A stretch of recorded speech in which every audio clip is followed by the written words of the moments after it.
L'ancienne vie est passée et l'homme devient une nouvelle créature. La mauvaise vie, les mauvais désirs de la chair sont anéantis par la puissance de la parole.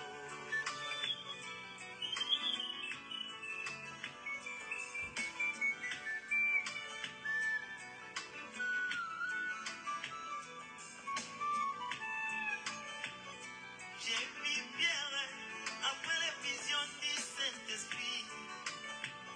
Il s'est levé pour prêcher la parole de Dieu.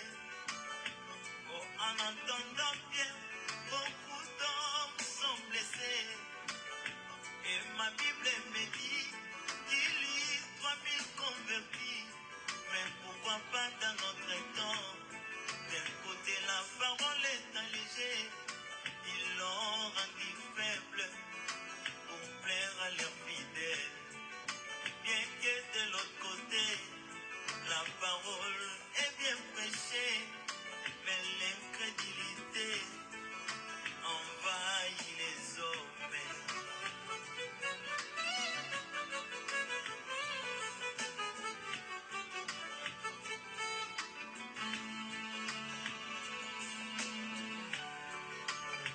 Oh, ma Bible me dit que la parole est un juge, car les juges les sentiments, les pensées du cœur de l'homme. Mais si c'est les mots-ci est prêché selon la sainte doctrine, et c'est aujourd'hui que le jugement de Dieu s'abat dans l'église. Mais beaucoup de personnes fuient ces jugements pour s'attacher aux paroles des matériels. Or, ces jugements est celui de l'amour. Chers bien-aimés, que la paix et la grâce du Seigneur vous soient énormément multipliées de partout où vous êtes.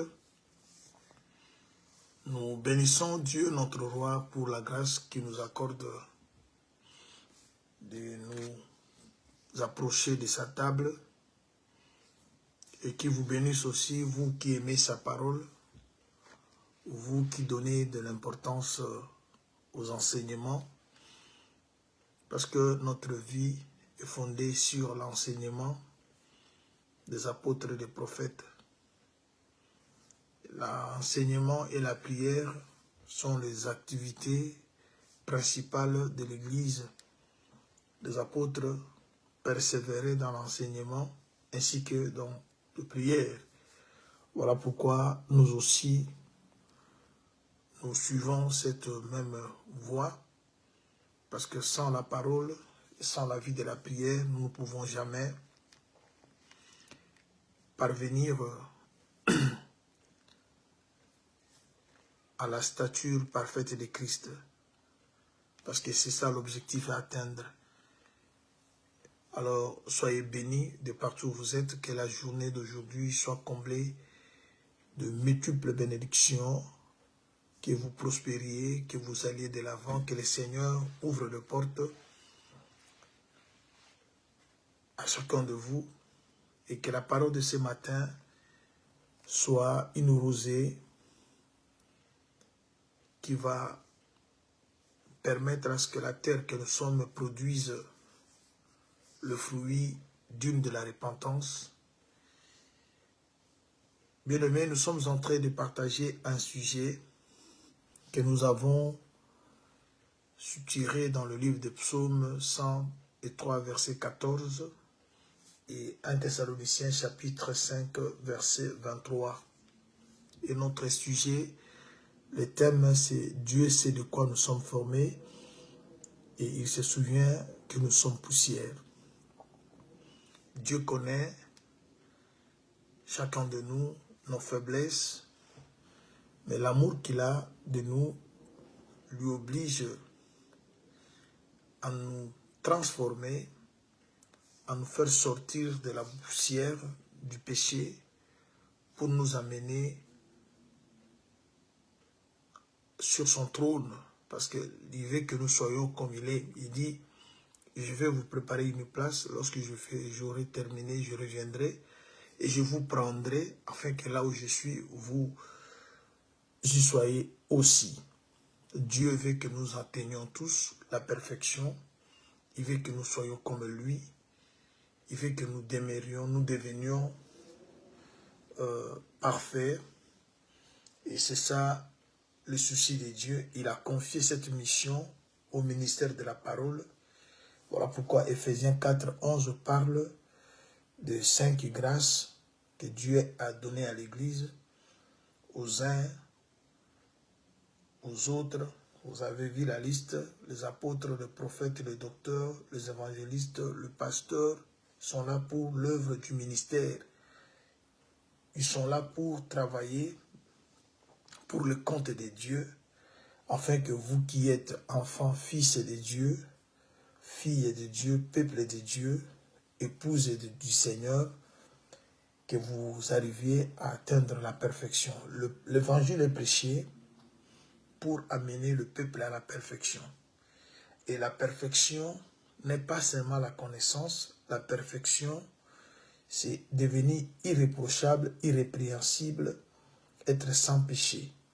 Parce que ce qui sépare l'homme d'avec Dieu, c'est le péché. La connaissance, tu peux en avoir, mais sur le péché est là, tu te sépares avec Dieu, avec ta connaissance, tu parles. Voilà pourquoi la connaissance, elle est bien, mais la crainte de Dieu, la vie de la sanctification rapproche l'homme de Dieu. Si on ne vit pas cette vie de la sanctification, même si on a la connaissance, on finira toujours être séparé de Dieu. Alors, chers bien-aimés, dans cet enseignement, nous avons vu beaucoup de choses que le Seigneur nous a parlé. Il nous a parlé, nous étions arrivés au chapitre 14 d'Ézéchiel, où le Seigneur nous parle de 3 hommes.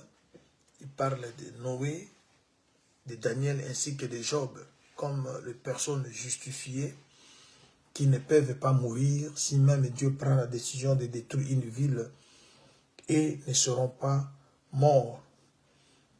Ils vont être sauvés et ils sauveront leurs âmes. Pourquoi? Parce qu'ils sont à cause de leur justice. Cela nous a permis de parler de Noé comme prédicateur de la justice.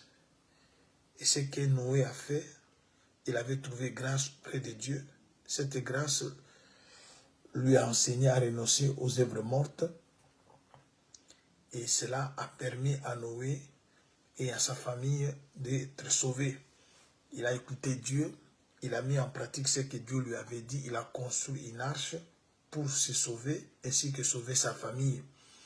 Et tout celui qui pouvait obéir à sa prédication. On a vu même les animaux qui ont obéi à sa voix, ils ont été sauvés.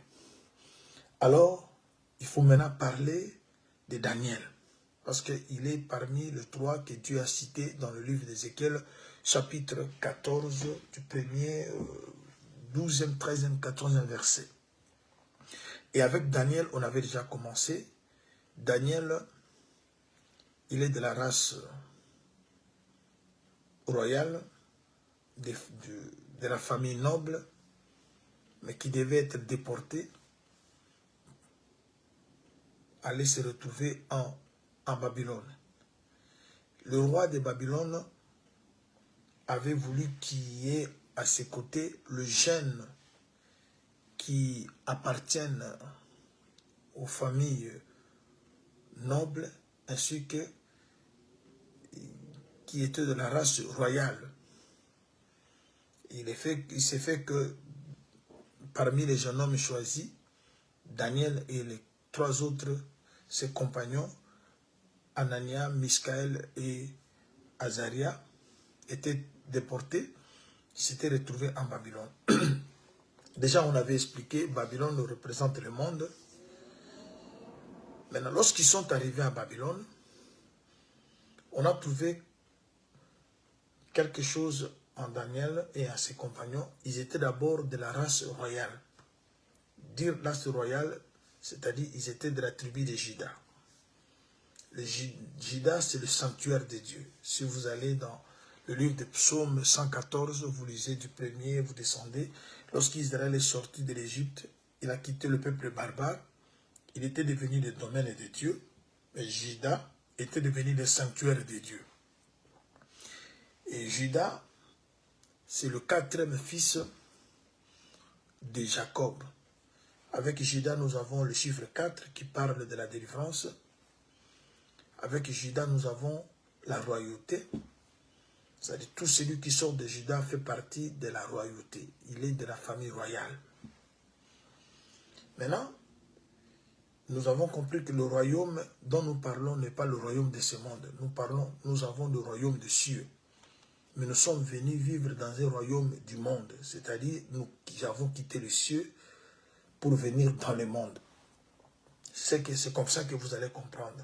Lorsqu'on déporte Daniel et ses compagnons, ils arrivent à Babylone, ça représente comment vous avez quitté le ciel pour venir dans le monde. Et il y a deux royaumes. Il y a le royaume des cieux qui est dirigé par notre roi, notre Dieu, et le royaume du monde qui est dirigé par les diables. Bien que la terre a été faite pour l'homme, mais Dieu a laissé cette terre être gérée par les diables. Il est écrit, le monde entier est sous la puissance du malin. Je suis dans le livre des gens.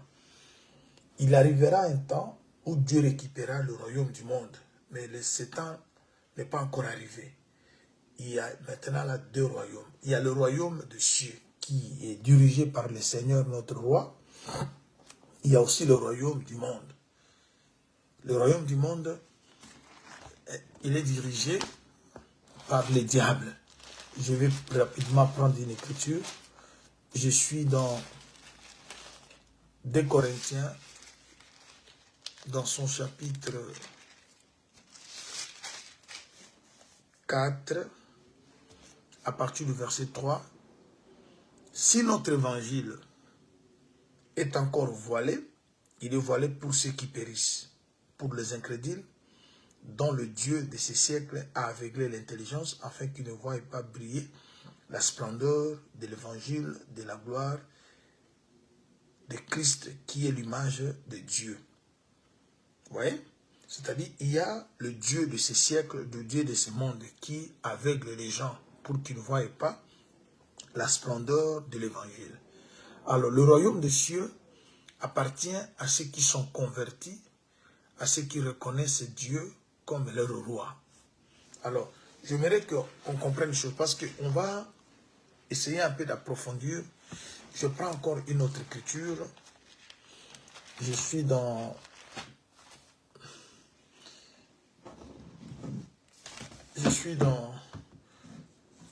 l'épître de Jean. Voyons ce que l'apôtre Jean nous dit. L'apôtre Jean nous dit quelque chose. Permettez que je vous trouve la chose.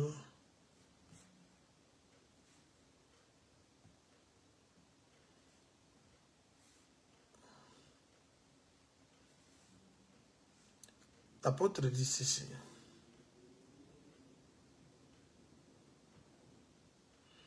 Parce qu'il faut que ces choses soient vraiment comprises pour que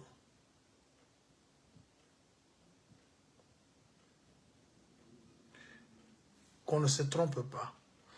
Parce que si nous n'arrivons pas à comprendre ces choses, je suis dans 1 Jean 5, le verset 19. Nous savons que nous sommes des dieux, c'est-à-dire nous appartenons à Dieu, et que le monde entier est sous la puissance du malin. Je vais un peu que vous puissiez comprendre comment les Écritures se complètent. Avec 2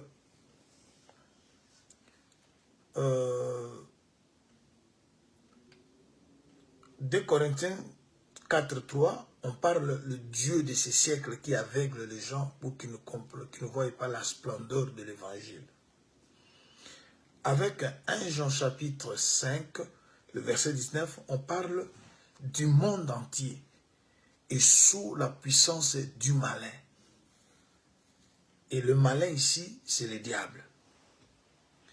Vous avez vu, même quand Jésus est venu, il a trouvé que le monde entier était sous la puissance du malin.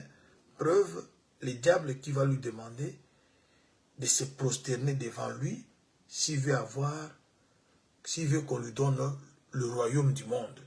C'est-à-dire le royaume du monde était en train d'être géré par le diable, mais il demande à Dieu de se prosterner pour qu'on lui donne le royaume du monde. Et tous ceux qui veulent avoir le monde dans leur poche, ils finissent par se prosterner devant le diable. On se prosterner devant le diable n'est pas simplement se mettre à genoux physiquement, et c'est de vivre en conformité de sa logique, c'est de vivre en désaccord avec l'évangile. Parce que lorsque vous ne comprenez pas la splendeur de l'évangile, c'est-à-dire vous êtes dans autre chose. Et nous qui sommes enfants de Dieu, c'est l'évangile qui nous conduit. Alors je sais qu'aujourd'hui, Dieu nous fera grâce de parler de beaucoup de choses pour notre marche comme nous l'avons toujours fait. Alors je suis en train de chercher de planter un décor, c'est de poser un peu quelques bases pour que ça permette notre évolution. Et aussi rafraîchir la mémoire de bien-aimés, parce qu'on est toujours dans le thème « Dieu sait de quoi nous sommes formés ». Mais il y a des sous-thèmes que nous sommes en train de développer, mais tout en restant toujours dans notre grand thème « Dieu sait de quoi nous sommes formés ». Et ce thème, nous l'avons soutiré dans le livre de Psaume 103, verset 14, 1 Thessaloniciens chapitre 5, verset 29. Tout ce que nous sommes en train de parler, nous le parlons sur base de ces deux écritures qui restent pour nous les écritures de base par rapport à ces sujets importants que nous sommes en train de partager avec vous, le Prince Saint ainsi que le Prince de l'Éternel. Mais aujourd'hui, nous allons, parce que nous sommes arrivés au chapitre où nous parlons de Daniel. On avait fait comprendre aux enfants de Dieu, sur base des Écritures, que Daniel, il était de la race royale. Il était d'une famille noble. Daniel et ses compagnons étaient des enfants doués de sagesse, de l'intelligence. C'était des enfants instruits. Et lorsqu'ils arrivent à Babylone, le roi de Babylone avait voulu que ses enfants qui sont instruits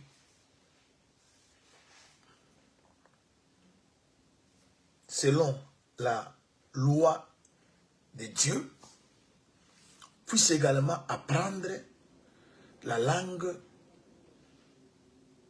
des Chaldéens et connaître le lettre des Chaldéens. Ça, c'était une des choses que le roi avait voulu qu'on puisse faire à ses enfants. Une deuxième chose, le roi a changé les noms de ces jeunes hommes. Il a donné à Daniel le nom de Beltchazzar et à ses trois autres compagnons le nom de Shadrach, Meshach et Abednego. Et je vois beaucoup de gens donner leurs enfants le nom de Shadrach, Meshach et Abednego, qui sont les noms babyloniens, mais ils ne donnent pas à leurs enfants le nom d'Azaria, Mishkaël, Anania, qui était le nom juif. Parce que les noms sonnent bien, Abednego, Meshach, Shadrach, ouais.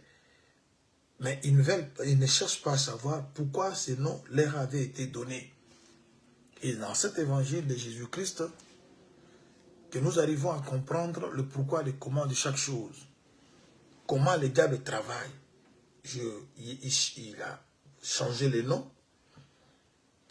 Il a voulu que ces jeunes hommes prennent la langue chaldéenne il a également voulu que ces jeunes hommes mangent la nourriture, le mets qui vient de la table du roi, ainsi qu'ils boivent le vin qui venait de la table du roi. Alors, toutes ces choses-là, c'était pour permettre à ces jeunes hommes de travailler dans son palais. Parce que pour travailler dans le palais du roi de Babylone, il faut que vous ayez un nom qui est lié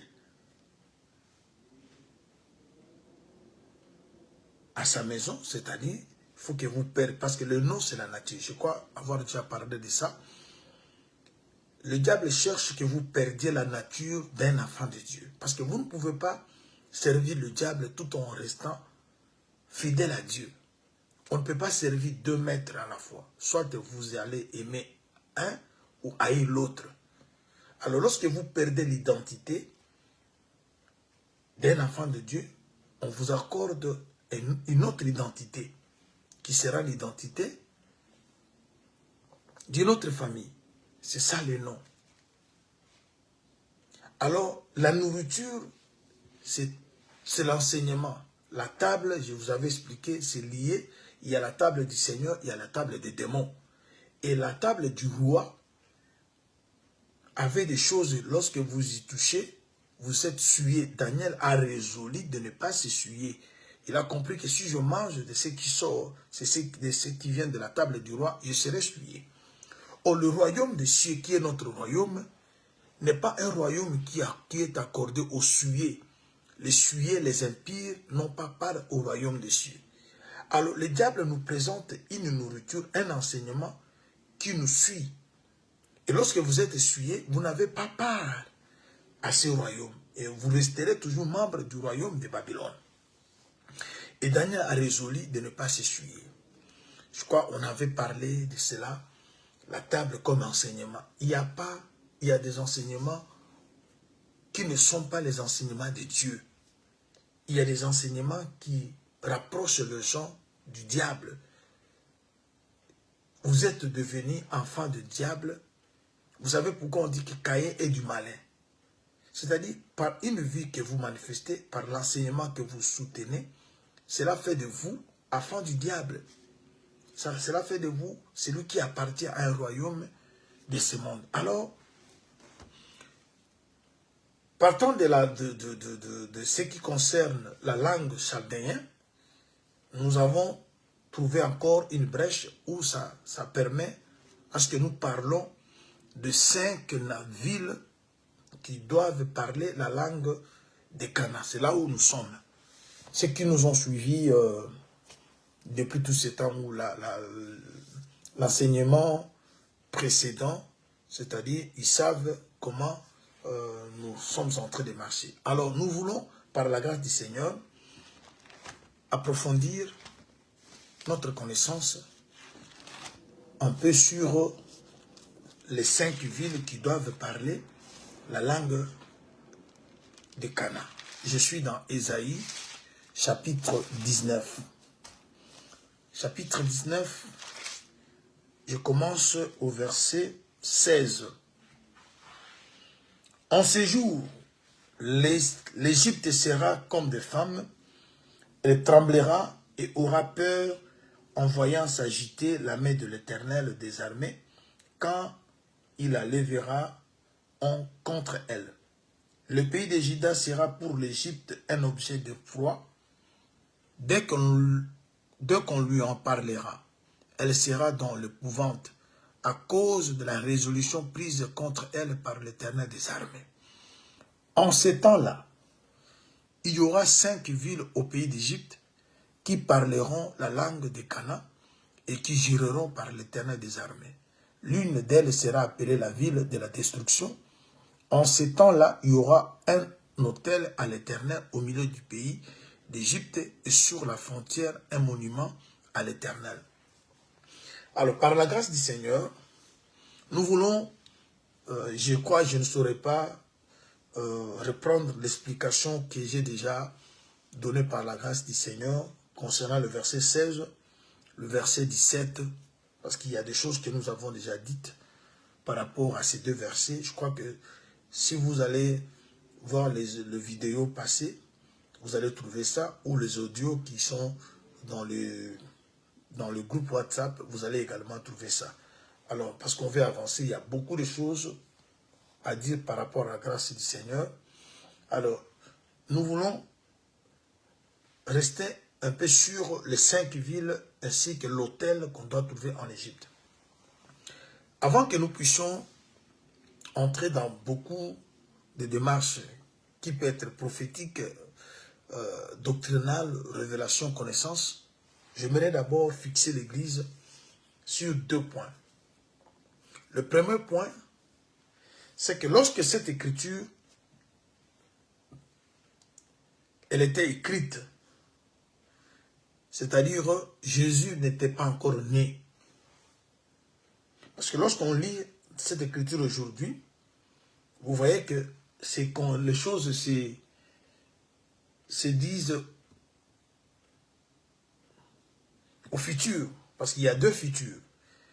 Il y a le futur par rapport au temps que le prophète Isaïe donnait la prophétie. Parce que la prophétie d'Isaïe, vous savez que c'était avant Jésus. Preuve, lorsque Unique Éthiopien lisait la prophétie d'Isaïe, c'était des choses, parce que même Isaïe lui-même, dans sa prophétie, il a annoncé la venue de Jésus. Quand vous lisez Isaïe chapitre 7, on parle du signe, la Vierge sera enceinte, vous voyez. Là, Jésus n'était pas, permettez que je prenne ça. C'est très important. Parce que dans l'enseignement de Jésus-Christ que nous vous présentons, on peut dire que c'est une école. Vous venez apprendre. Nous, les ministres, nous sommes des serviteurs de Dieu qui travaillent dans l'école de Dieu. Nous avons appris auprès du Seigneur afin que nous puissions vous le répéter. Rappelez-vous de Matthieu 28, quand Jésus disait à ses disciples, « Faites de toutes les nations mes disciples, les baptisant au nom du Père, du Fils et du Saint-Esprit, enseignez-leur ce que je vous ai prescrit. » C'est-à-dire, nous ne faisons que relayer ce que le Seigneur nous a prescrit. Un ministre n'est que celui qui fait la continuité de l'œuvre. Alors, vous êtes dans une école et vous ne venez pas simplement passer du temps. Vous venez apprendre. Alors, lorsqu'on enseigne dans les assemblées des saints, dans les assemblées des élus, dans l'assemblée de premiers-nés, parce qu'il y a beaucoup d'appellations pour parler que d'une seule chose. L'église des saints n'est pas différente de l'église des élus. L'église des élus n'est pas différente de l'assemblée de premiers-nés. L'assemblée de premiers-nés n'est pas différent de l'église de rachetés. Les rachetés ne sont pas différents des délivrés. Les délivrés ne sont pas différents des chrétiens. Ouais, ce sont que des appellations de mots qui ne parlent que d'une seule chose. Alors voilà pourquoi, quand vous êtes là, c'est pour, ouais, on dit que le chrétien de Béret, autrement dit le saint de Béret, vérifiait tout ce qu'on leur enseignait. C'est-à-dire, parmi les chrétiens, parmi les saints, les élus, les rachetés, les délivrés, on n'enseigne pas comme on enseigne à la rue. Parce que Jésus, dans la rue, il disait des choses qui restaient comme ça, scellées. Mais lorsqu'il était dans la chambre haute avec les disciples, les questions étaient posées et il détaillait, il donnait des explications. Il enseignait avec beaucoup de détails parce que c'était un monde à part. Et vous êtes ce peuple-là, lorsqu'on vous enseigne, on doit enseigner avec beaucoup d'exactitude, avec beaucoup de précision. S'il faut rester plusieurs années avec un point, on reste là, mais pour permettre à ceux qui écoutent de comprendre. Alors, vous allez remarquer, nous sommes dans Ésaïe, on parle, en ce temps-là, il y aura 5 villes. C'est-à-dire, le jour où le prophète donnait la prophétie, l'accomplissement appartenait au futur. Alors il faut d'abord chercher à fixer les temps. Le futur ici, par rapport à cette prophétie, on voit que Jésus n'était pas encore né, parce que nous parlons aujourd'hui de Jésus, parce que le rouleau du livre, il est question de lui, comme lui-même l'a dit dans Jean 5, 39. Mais j'aimerais que vous voyez que quand Ésaïe parlait, Jésus n'était pas encore né, parce que même lui, Ésaïe, il avait prophétisé sur la venue de Jésus. Je suis dans Ésaïe chapitre 7. Je prends le verset 14. Vous pouvez commencer au verset 10 pour que vous ayez un peu une pensée. Mais le temps ne nous permet pas de faire toute cette lecture. Moi, je commence au verset 14. Mais ça va donner quand même une idée. C'est pourquoi le Seigneur lui-même... Non, j'aimerais commencer au verset 10 pour qu'on ait un peu du sens. L'Éternel parla de nouveau à Akaz et lui dit, demande en ta faveur un signe à l'Éternel ton Dieu, demande-les soit dans le cieux, dans le lieu bas, soit dans le lieu élevé. Akaz répondit, je ne tenterai rien. Je ne demanderai rien et je ne tenterai pas l'Éternel. Ésaïe dit alors, écoutez donc, maison de David, et c'est trop peu pour vous de lasser la patience des hommes, que vous lassiez encore celle de mon Dieu. C'est pourquoi le Seigneur lui-même vous donnera un signe. L'homme a refusé de demander les signes. On lui avait dit de demander les signes, soit dans le lieu bas ou dans le lieu élevé. Il dit, il ne va pas tenter Dieu, il ne va pas demander les signes. Alors, le prophète dit, Dieu lui-même vous donnera un signe. Et le signe que Dieu va donner, voici la Vierge deviendra enceinte et elle enfantera un fils. Ici, cette prophétie annonce la naissance de Jésus par Marie. Vous voyez, Marie elle-même n'est pas encore née. Marie elle-même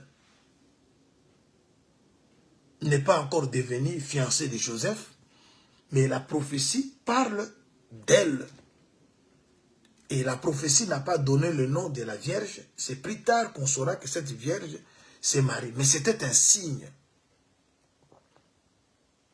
Un signe parce que la demande était que le signe soit dans le lieu élevé ou dans le lieu plus bas.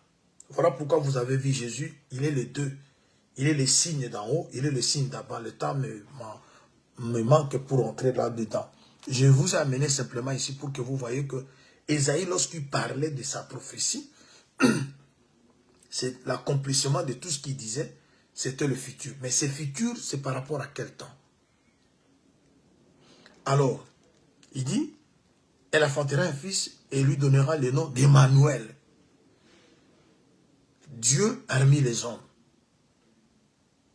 C'est-à-dire, le désigne Dieu parmi les hommes. C'est-à-dire, on a également le ciel, on a également la terre dans la même personne. Il mangera ainsi de suite. Alors, ça c'était une écriture pour que vous voyez que Ésaïe, son message, lorsqu'il disait, par rapport à ce que nous sommes en train de lire, concernait le temps futur, le temps à venir. Alors nous voulons maintenant être précis. Ça concerne quel temps? Alors quand Jésus vient, le futur devient présent. Parce que Jésus dit, dans le rouleau du livre, il est question de moi.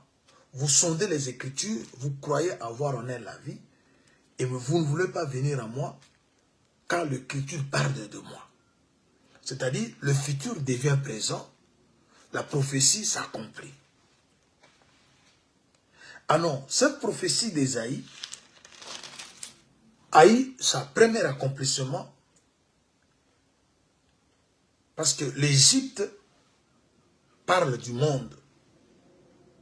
Et on doit trouver dans l'Égypte, qui est le monde dans lequel nous vivons, 5 villes qui parlent la langue de Canaan.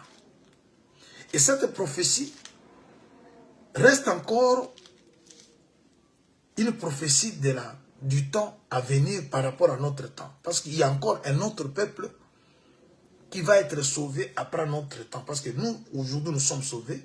L'évangile qui nous sauve, c'est le même qui sera prêché demain, lorsque nous serons déjà enlevés à Israël, qui sera toujours dans le monde. Vous voyez? C'est-à-dire, on a l'accomplissement par rapport à l'Église et on aura un autre accomplissement par rapport à Israël dans les jours qui viennent. C'est-à-dire, cette prophétie a le premier volet, ça concerne nous, l'Église, qui sommes en train de vivre l'accomplissement maintenant. Cette même prophétie peut rester encore pour l'accomplissement à venir, parce qu'il y aura un peuple qui sera dans le monde qui doit aussi bénéficier de ce que nous sommes en train de bénéficier. Vous voyez? C'est un peu comme ça. Alors, c'est pour cela, une écriture peut avoir le sens prophétique,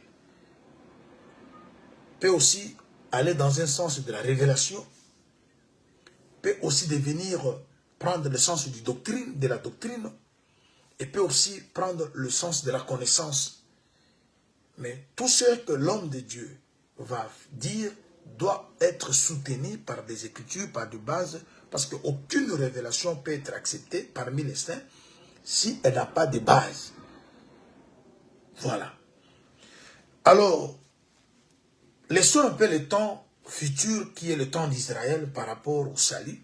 Prenons le temps actuel car nous sommes le présent de la prophétie qui était autrefois, qui annonçait le futur. Parce que je vous ai fait voir que quand la prophétie sortait, l'accomplissement était à venir.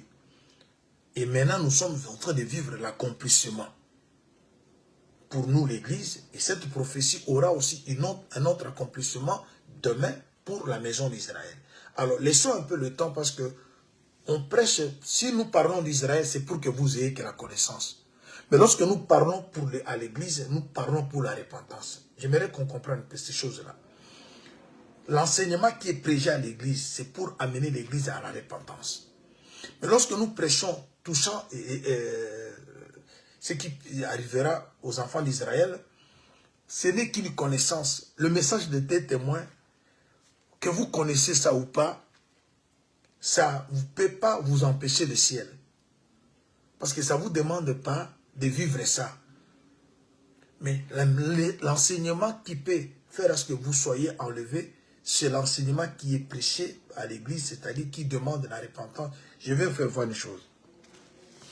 Alors, on dit que l'Égypte aura 5 villes, et ces 5 villes parlera la langue de Canaan. Je crois qu'on a donné la première explication dans la précédente intervention, où nous avons expliqué les 5 villes, partant du chiffre 5, ça parle de la grâce.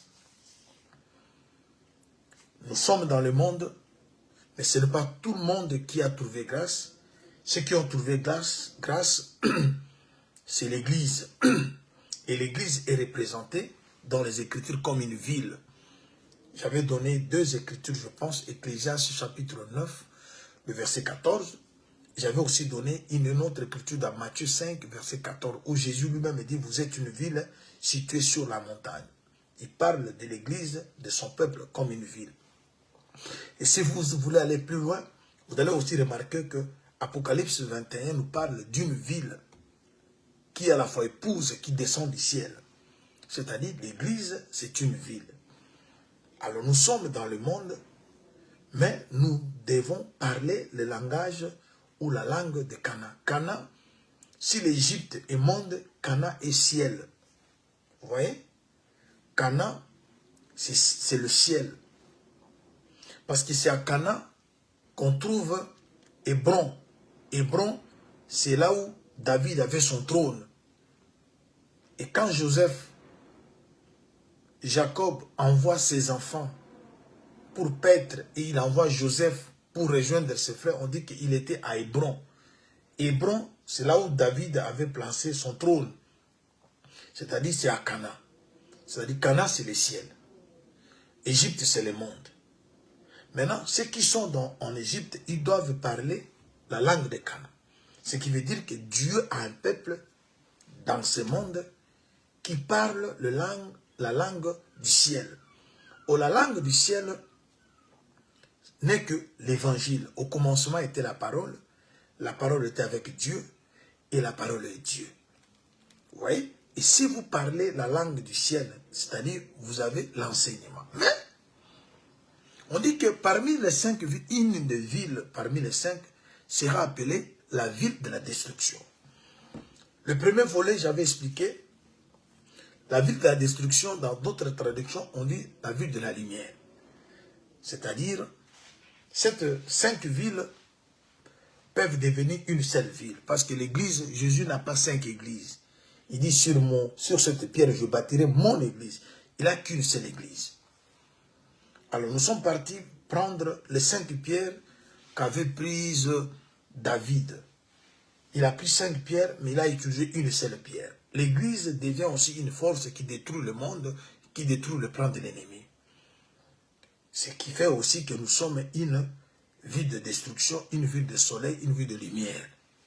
Ça, c'est un volet.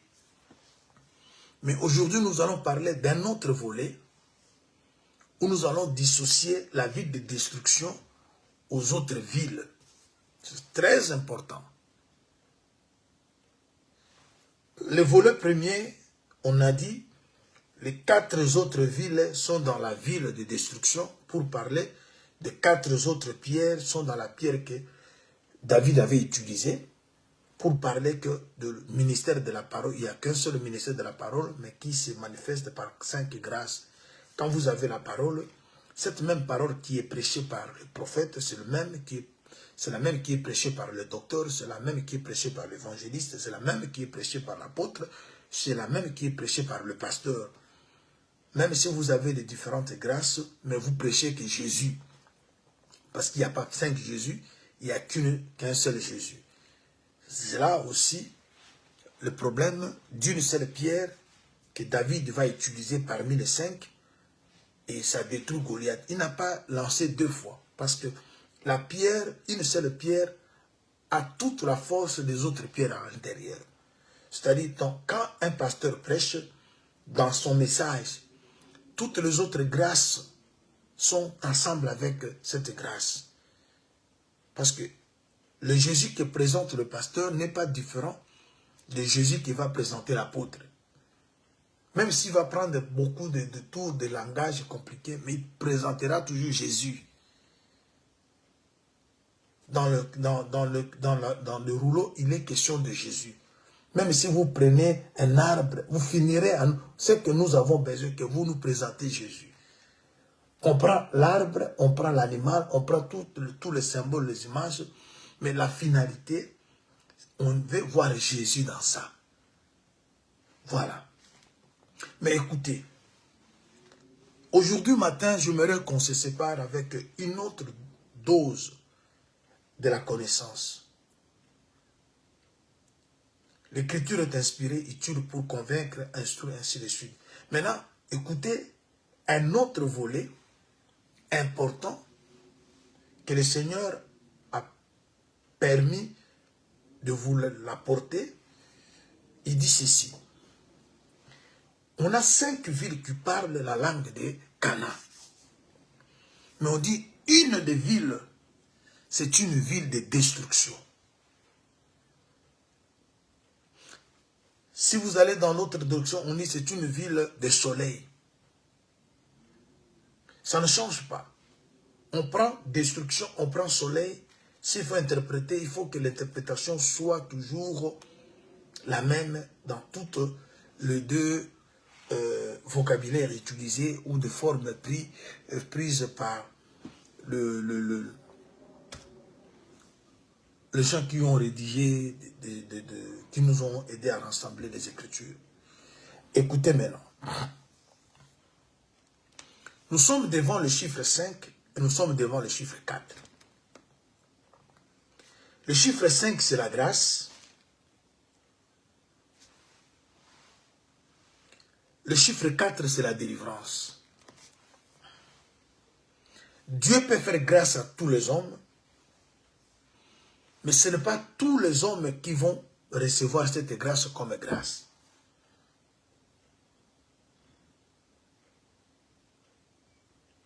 Le chiffre 5 parle de la grâce, qui peut être faite à tout le monde. Mais ce n'est pas tout le monde qui reçoit la grâce comme grâce. Et lorsque la grâce n'est pas reçue comme grâce, on perd la grâce. C'est là que vous allez maintenant comprendre que parmi ceux qui parlent là, parce qu'on peut parler la langue de Cana sans vivre la langue de Cana. C'est ce que nous avons dans nos assemblées des saints souvent. Parce que lorsque nous disons parler la langue de Cana, c'est avoir l'évangile. Nous avons l'évangile. On a l'évangile, mais on ne vit pas l'évangile. Ça devient maintenant des choses. Connaître l'évangile et vivre l'évangile, ce sont deux choses. C'est ce que nous voulons maintenant comprendre. La vie de destruction, dans un autre volet, c'est le groupe de personnes qui ont trouvé grâce, mais qui ont foulé grâce aux pieds. Et quand la grâce vous est faite et que vous ne l'avez pas reçue comme grâce, vous serez détruit. Je vais marcher dans les Écritures pour qu'on arrive. Parce que si vous pensez, nous pensons que, parce que nous nous rendons dans les assemblées des saints, nous ne partons plus à catholiques, nous sommes plus de protestants, nous sommes plus kimbanguistes, nous sommes plus ceci, cela, nous sommes plus groupe de prière, nous sommes pas bituluku, nous sommes assemblée des saints, là où on explique la parole, on explique les Écritures. Mais si ce qu'on nous explique ne sont pas vécus, si nous ne vivons pas, on continue à être une vie de destruction. Dieu va nous détruire avec toutes les connaissances là qu'on a sans pratiquer. Je prends la première écriture. Nous sommes dans le livre de Jude. Jude, chapitre, bon, il n'y a qu'un seul chapitre. Je lis le verset 5. Jude 5. Écoutons ce que l'homme de Dieu nous dit. Je vais vous rappeler, à vous qui savez fort bien toutes ces choses, que le Seigneur, après avoir sauvé le peuple et l'avoir tiré du pays d'Égypte, fit ensuite périr les incrédules. Il a réservé pour le jugement du grand jour, enchaîné éternellement par les ténèbres, les anges, ainsi de suite. Dieu, après avoir, ça c'est l'apôtre Jude qui dit, je vais vous rappeler, à vous qui savez fort bien toutes ces choses, que le Seigneur, après avoir sauvé le peuple et l'avoir tiré du pays d'Égypte, fit ensuite périr les incrédules. C'est-à-dire parmi les gens qui étaient sauvés ou trouvés grâce, ici nous parlons du sauvé, du fait qu'ils sont sortis de l'Égypte. Mais ils n'ont pas marché selon le principe de Dieu. Lorsque vous quittez l'Égypte, c'est pour apprendre maintenant à vivre différemment. Mais on a vu que les gens avaient quitté l'Égypte, mais l'Égypte n'avait pas quitté leur cœur. On peut quitter l'Égypte, mais sans que l'Égypte quitte votre cœur. Ils sont au désert, ils commencent à se rappeler de concombres, de poireaux, de poissons. Ils ont même dit à moi, ils disent, nommons un chef et retournons en Égypte. C'est-à-dire, ils n'ont changé que le pied, mais leur cœur restait attaché à l'Égypte. Mais ils ont trouvé grâce de sortir. Mais ils ont eu foule la grâce aux pieds. Et vous êtes, je prends encore un autre témoin. Parce qu'on a comme ça, on a beaucoup de gens comme ça dans nos assemblées. Et c'est là où j'ai toujours été des fois mal compris par beaucoup de mes collègues, beaucoup de mes bien-aimés. D'ailleurs, il y a un ministre de cet évangile qui m'avait dit comme ça en face, nous t'aimons bien, ta manière de prêcher, nous trouvons que Dieu te fait grâce, mais ce que nous n'aimons pas en toi, quand tu enseignes, tu condamnes les assemblées des saints. C'est comme si, en dehors des assemblées des saints, c'est comme si tu veux dire aux gens de retourner dans le groupe de prière parce que tu fais toujours voir le mal qui se passe dans les assemblées des saints. Cependant, nous prêchons que l'assemblée des saints, c'est la meilleure église. Mais toi, quand tu prêches, tu fais voir aux gens que dans les assemblées des saints, il y a encore des aventuriers. C'est comme si tu veux que les gens quittent les assemblées des saints pour retourner dans le groupe de prière. C'est là où, des fois, on ne te supporte pas. Des fois, nous disons que tu n'es pas notre frère. Est-ce que vous voyez un peu un tel raisonnement? C'est-à-dire, il faut que nous faisions croire aux gens que vous et nous, qui sommes dans l'assemblée des saints, nous sommes sans péché, nous n'avons pas de choses à amender. Nous n'avons pas de choses à parfaire. Nous sommes déjà arrivés. Mais c'est ça, nous tuer. Nous nous tuons nous-mêmes. Parce que nous sommes conscients qu'il y a beaucoup de choses qui ne marchent pas dans nos assemblées, dans nos vies à nous, dans nos maisons. Quand même bien, nous parlons la langue de Canaan. Et ces choses feront que nous soyons détruits si nous ne nous séparons pas de ça. Alors, regardons, nous sommes dans Hébreux. Hébreux chapitre 10.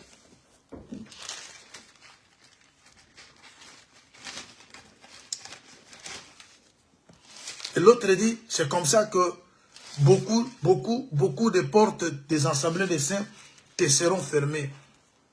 Moi, quand Dieu m'avait appelé, quand Dieu m'avait confié la mission, il m'avait dit, je ne t'autorise pas d'aller frapper des portes, chercher ou prêcher. Tu ne peux jamais demander prêcher quelque part. Si l'endroit, je veux que tu prêches là et que je vais sauver, je vais apporter quelque chose, on va te solliciter. Moi-même, je ferai que les gens te sollicitent. Mais va demander, est-ce que je peux prêcher ici? Est-ce que je peux faire un enseignement? Non. C'est moi qui ai un peuple. Et c'est moi qui sais que mon peuple, dans un coin tel, a besoin de ceci. Il faut qu'on leur apporte. Et c'est moi qui crée le temps et les circonstances. Voilà pourquoi quand quelqu'un me dit que les portes te seront fermées, tu ne dis absolument rien parce que tu ne fais qu'à me rappeler ce que le Seigneur m'avait dit, que les portes me seront ouvertes d'elles-mêmes. Je ne peux pas frapper la porte. Si j'enseigne ne fût-ce que 2 ou 3 personnes et que cela est la volonté de Dieu, cela suffit pour moi. Parce qu'on n'enseigne pas pour tirer gloire, on enseigne pour servir Dieu. Et le peuple appartient à Dieu. Si Dieu veut qu'une personne soit enseignée par moi, cette personne-là suffit pour moi parce que c'est Dieu qui veut, parce qu'on sert Dieu, on ne sert pas les hommes. On ne cherche pas à être reconnu, grand ou comment. Alors voyons, nous sommes dans Hébreux. Des fois, il y a des choses que nous écoutons. Si nous vous faisons entendre ça, c'est pour que vous compreniez que ce travail, c'est un travail qui est des fois combattu par des personnes que vous pensez être serviteurs de Dieu, mais ce sont eux qui combattent l'œuvre de Dieu que font les autres serviteurs. Je suis dans Hébreux chapitre 10.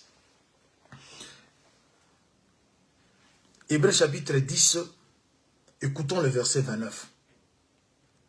De quel pire châtiment pensez-vous que sera jugé digne celui qui aura foulé aux pieds le Fils de Dieu, qui aura tenu pour profane le sang de l'alliance par lequel il a été sanctifié?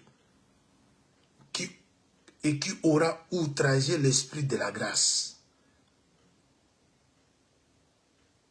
Car nous connaissons celui qui a dit, à moi la vengeance et à moi la rétribution, et encore le Seigneur jugera son peuple. Le Seigneur jugera son peuple. On n'a pas dit que le Seigneur jugera les païens. Le Seigneur jugera son peuple. Mais voyons où la chose commence. Je suis au verset 26. Hébreux 10, 26. J'aimerais recommencer par là.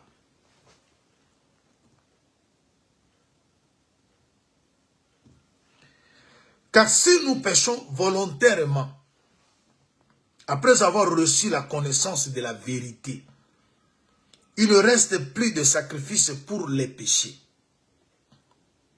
mais une attente terrible du jugement et l'ardeur d'un feu qui dévore les rebelles. Ici, on s'adresse aux connaisseurs, on s'adresse aux gens des assemblées des saints, les gens qui ont connu la vérité, mais qui pêchent volontairement. Les gens qui savent que prendre la femme de l'autre, c'est péché. Prendre la femme d'un frère, c'est péché. Les gens qui savent que détourner l'argent de l'église, mentir au peuple de Dieu que nous voulons acheter le micro, nous voulons acheter des instruments et vous n'achetez pas, c'est le péché. Les gens qui savent tout ça, mais ils font. Les gens qui savent que l'œuvre de Dieu, ce n'est pas du business. On doit être là, chercher à faire de l'argent. Alors, quand vous avez cette connaissance et que vous pratiquez les choses, le Seigneur dit, à travers son serviteur, il n'y a plus de sacrifice pour te pécher parce que vous péchez volontairement, après avoir connu la vérité. Il ne reste plus de sacrifice pour le péché, mais plutôt une attente terrible du jugement et l'ardeur d'un feu qui dévorera le rebelle. Les rebelles ont toujours été parmi... On ne peut pas être appelé rebelle si vous n'avez pas fait partie du groupe. Vous êtes d'abord dans le groupe, vous avez marché ensemble, et ensuite vous vous êtes rebellés. On continue. Celui qui a violé la loi de Moïse meurt sans miséricorde, sur la déposition de 2 ou de 3 témoins. De quel pire châtiment, le verset 29 maintenant, pensez-vous que sera jugé digne? Ça, c'est une question que le prédicateur pose aux saints. Il dit, de quel pire jugement pensez-vous que sera jugé digne celui qui aura foulé aux pieds le Fils de Dieu, qui aura tenu pour profane le sang de l'alliance, par lequel il a été... On ne dit même pas par lequel il sera sanctifié. La personne est déjà sanctifiée par le sang. Le Seigneur lui a accordé grâce. Le Seigneur a pardonné ses péchés. Le Seigneur a permis qu'il écoute, qu'il comprenne la langue de Cana, que les autres n'entendent pas. Mais il attend quelque chose de meilleur venant de cet homme, après avoir fait tout ce travail. Mais cet homme foule aux pieds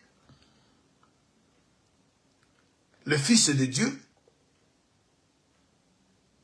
et qui va tenir pour profane le sang d'alliance, le sang qu'il a lavé, par lequel il a été sanctifié et qui aura outragé l'esprit de la grâce.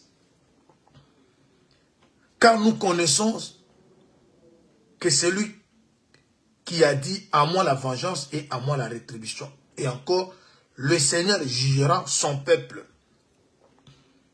Il continue à être le peuple de Dieu, mais un peuple qui sera jugé, frappé. C'est aussi une des villes qui sera appelée la ville de destruction. La langue de Cana vous parlez. Mais vous ne vivez pas cette langue. Parce que la langue de Cana n'est que l'enseignement. Ne volez pas, ne tuez pas, ne convoitez pas, ne soupçonnez pas, pardonnez. Ça, c'est la langue de Cana. La langue de Cana, ce n'est pas dire que Jésus est l'hippopotame, non. La langue de Cana, c'est l'enseignement, et cet enseignement doit être vécu. Et quand l'enseignement n'est pas vécu, tu es une ville de destruction. Tu es un incrédule. Le Seigneur t'a fait du bien. Je veux que vous voyez encore une autre écriture. Je m'excuse. Je prends Isaïe.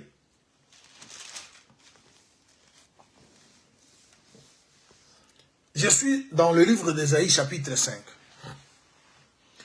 Verset 1er. Je chanterai à mon bien-aimé les cantiques de mon bien-aimé sur sa vigne. Mon bien-aimé avait une vigne sur un coteau fertile. Il remia le sol, ôta le pierre. Il y mit un plan délicieux. Il bâtit une tour au milieu d'elle. Il y creusa une cuve. Puis il espéra qu'elle produira de bons raisins. Mais elle en a produit de mauvais. Maintenant donc, habitants de Jérusalem et hommes de Juda, soyez juges entre moi et ma vigne. Qu'y a-t-il encore à faire à ma vigne que je n'ai pas fait pour elle? Pourquoi, quand j'ai espéré qu'elle produirait de bons raisins, en a-t-elle produit de mauvais? Je vous dirai maintenant ce que je vais faire à ma vigne. Continuez en bas là. Quand vous lisez cette écriture de Isaïe, la vigne, c'est la maison d'Israël. Mais dans la révélation, cette vigne parle aussi de toi, de moi, l'Église. Mais quand vous regardez ici, vous allez voir la présence des 5 grâces ministérielles. Il dit quoi? J'ai remué le sol. Remuer le sol, c'est l'œuvre évangélique. Avant de s'aimer, il faut d'abord que la terre soit une bonne terre. Mais la terre est mélangée avec le pierre. Lorsqu'on remue la terre, c'est-à-dire, on fait l'œuvre évangélique. Parce que l'homme, c'est une terre. La parole de Dieu, c'est une sémence. Voilà pourquoi nous échouons dans notre manière de travailler. Vous arrivez quelque part, vous trouvez quelqu'un qui n'a jamais écouté l'évangile. Mais vous voulez l'impressionner par des enseignements prophétiques. Vous voulez travailler auprès de cet homme comme un apôtre, comme un prophète, comme un docteur. Non. Quelqu'un qui ne connaît pas Dieu, lorsqu'on l'approche, on fait d'abord l'œuvre évangélique. On ne va pas avec des choses impressionnantes. C'est ce qui cause beaucoup de difficultés aux bien-aimés des assemblées des saints. Ils se mettent dans des débats inutiles, même là où on ne doit pas engager un débat. Ils ont du mal à dire à quelqu'un, Jésus est mort pour toi, donne ta vie à Jésus. Pour beaucoup de frères dans des assemblées des saints, ça ce n'est pas prêcher. Ça ce sont des choses que les gens de groupe de prière disent. Nous ne pouvons pas dire ça. Nous, il faut toujours des choses. Non. On doit d'abord remuer la terre. Lorsque la terre est remuée, on passe maintenant à la deuxième activité, ôter le pierre. Ça, c'est le pastorat qui vient. On sépare le ténèbre avec la lumière pour constituer maintenant, pour avoir un troupeau. Maintenant, lorsque les pierres sont ôtées, je m'excuse, on viendra maintenant avec un plat délicieux. Vous ne pouvez jamais poser la doctrine. C'est pour cela, vous partez dans un deuil. Vous êtes dans un deuil où vous devez évangéliser. Vous commencez à parler. Parce que tu as les tatous. parce que tu portes le bijou, parce que tu ne mets pas le foulard. Dans l'évangélisation, on ne prêche pas la doctrine. Dans l'évangélisation, je m'excuse. Dans l'évangélisation, on séduit par des paroles évangéliques. Jésus guérit, Jésus pardonne le péché, Jésus aime le pécheur. C'est de vous attirer quelqu'un vers le Seigneur. Mais vous commencez déjà à parler de la doctrine que beaucoup déjà qui ont fait 10 ans, 20 ans n'arrivent même pas à supporter cette doctrine. Mais vous voulez placer la doctrine chez quelqu'un qui n'a jamais écouté. Est-ce que vous voyez? On doit d'abord remuer la terre. Quand la terre est remuée, parce que la terre, lorsqu'elle n'est pas remuée, les pierres sont cachées, on ne sait pas voir. C'est par l'œuvre évangélique que le cœur est touché. Et maintenant, le mal s'est fait voir. Le pastorat vient. On sépare le pierre avec la bonne terre. Ensuite, on vient maintenant avec le plan. Vous apportez maintenant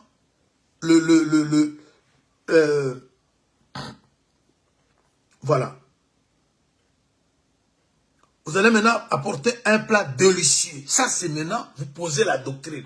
Quand quelqu'un déjà est gagné par l'œuvre évangélique, quand quelqu'un déjà fait partie du troupeau, c'est-à-dire le ministère pastoral, l'œuvre pastorale est faite, la personne devient membre de l'église. On vient maintenant avec la doctrine pour faire voir que dans cette famille, voilà comment on marche. On prie comme ça. Les sœurs, lorsqu'elles prient, elles couvrent leur tête. Les hommes ne couvrent. La doctrine vient après. Voilà, on s'habille comme ça. Mais dans l'évangélisation, on parle que l'amour de Dieu. Comment les pécheurs sont pardonnés. Comment Dieu peut guérir une maladie. Comment Dieu peut donner solution à tous les problèmes. On ne va pas dire aux gens que non, parce que tu as les tatous, parce qu'on viendra prêcher les tatous quand quelqu'un devient, il est gagné, il devient maintenant membre de l'église, il fait partie du troupeau. On le fait maintenant voir que non, étant quelqu'un qui appartient au Seigneur, on ne peut pas vivre comme ça. Voilà la doctrine, voilà la conduite. Alors, lorsqu'on mélange tout, parce que je suis apôtre, je suis dans un deuil, il faut toujours parler de la doctrine, parce que l'apôtre, lui, parle de la doctrine. Non, Jésus, même l'apôtre Paul, il faisait l'œuvre évangélique. Il dit, parmi les faibles, je me suis fait faible pour gagner. On cherche d'abord à gagner. Alors, après avoir placé un plat délicieux, il dit, il bâtit maintenant une tour. Ça, c'est maintenant l'œuvre prophétique. Parce que la tour permet maintenant qu'on voit très loin. On vient maintenant avec la prophétie dans les jardins. La vigne bénéficie de l'œuvre évangélique lorsqu'on la terre est remuée. La vigne bénéficie de l'œuvre pastorale lorsqu'on sépare le pierre avec la bonne terre. La vigne bénéficie du plan délicieux qui est la doctrine qui vient par l'apôtre. Et maintenant, on doit maintenant bâtir une tour. C'est la surveillance. Avec la tour maintenant, on a la prophétie. On a maintenant la vision très éloignée. On sait maintenant voler parce que la tour, c'est la hauteur. Mais vous voulez, même dans la maison, quand vous avez un enfant qui vient de naître, ce n'est pas le même jour qu'on doit enseigner à cet enfant toutes les lois de la maison. Il y a des fois de la tolérance. Un enfant de 5 ans, on peut le tolérer qu'un enfant de 14 ans. C'est ainsi que vous voyez dans l'église des fois, quand la doctrine ne veut pas dire que non. Vous pouvez commettre le même péché, 2 personnes, un ancien et un nouveau. Mais on ne vous traite pas de la même façon. On sait que celui-ci est ignorant, l'autre a la connaissance, et le traitement va être différent. C'est comme dans une maison. Quand un enfant de 2 ans casse un verre, on sait comment parler à cet enfant. Et quand quelqu'un qui a la maturité casse des verres, on sait aussi comment parler à une telle personne. Est-ce que vous voyez? Et c'est comme ça que beaucoup de nous prédicateurs, nous faisons plutôt des fiascos parce que nous mélangeons tout. Nous ne savons pas donner la nourriture convenable au temps convenable. Nous sautons sur les opportunités. Il y a quelque chose qui se passe, on vient, on fait un enseignement. On vient, on fait ceci. Oui, à l'occasion favorable pour la prêche, mais il faut savoir, quand je prêche devant quel auditoire? Et devant cet auditoire, quel langage il faut tenir?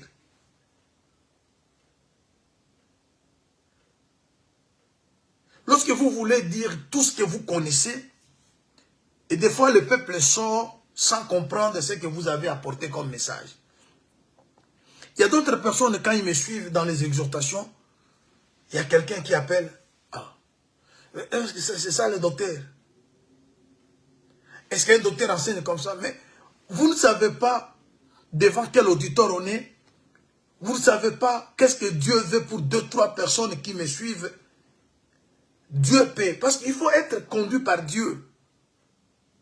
Par moment, on vient avec des exhortations que les gens vont être à terre, mais qui sauvent des foyers, qui sauvent des vies.